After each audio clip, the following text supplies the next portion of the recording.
Hey guys, Sally Lawrence here. I thought it might be time for a little spring tour. Not a whole lot left going on in the greenhouse at this point, but we do still have some stuff going, including the fact that I need to do a gigantic amount of cleanup, but we'll get there.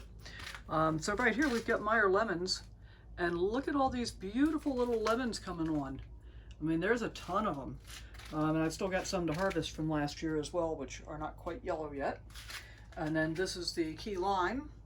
It's got flowers coming on, and I saw a couple of little lemons here. I think limes. I think there's a couple over there.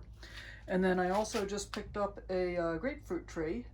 I need to transplant that yet, but I'll get to that shortly. This is a Big Bertha pepper that I overwintered, and you can see that it's coming along quite well. It's sprouting new leaves and looking pretty daggone healthy.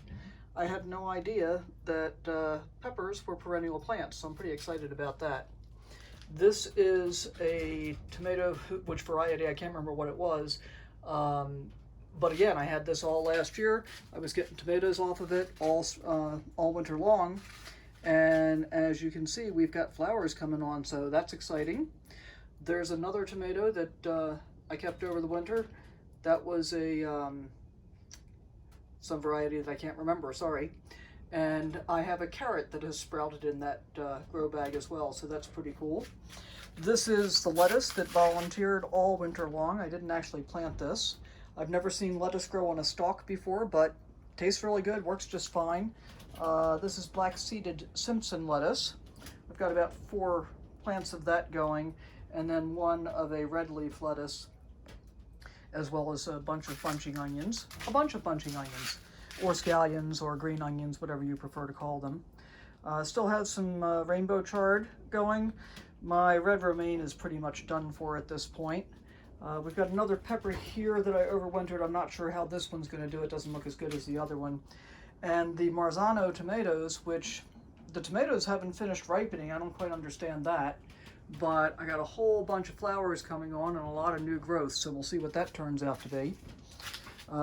This is a head of celery that I planted from a bunch that I bought at the grocery store, and it's doing stuff. I mean, it might actually turn out to be another bunch of celery, we'll see.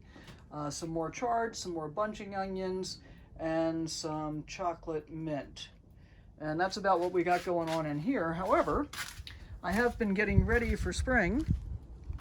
So out here, we have a bunch of new raised beds. Pretty excited about this, actually. Just finished putting in the irrigation system today. And so what we've done is, we'll go over here and start here. I still have a little bit of filling in to do around the base. But we started over here. I've got the containers are on a timer, which is the thing that's closest to us. And then the other line is running to my maple tree. That only needs to be watered periodically, so I can just turn it on and off as needed. That's on a completely separate line right over there. And then here, if you haven't ever seen these before, they're called Birdies beds, B-I-R-D-I-E-S. They come from Australia. I really love these. They're 30 inches tall, so it's no bend gardening. That's pretty cool. So I bought 2 of those, and then I ran a cattle panel between the 2 to create an arched trellis area so that I'll be able to grow climbing things between the 2 beds as well. And then these 2 down here, these came from Home Depot. They call them stock tanks, and they were not very expensive actually for this kind of thing. And I've set these up for square foot gardening, and in fact in this one I just planted some spinach, but I have a feeling I might be a little bit too late. So I'm going to see if I can get a few more things in the ground before the end of the day today. Thanks for checking it out.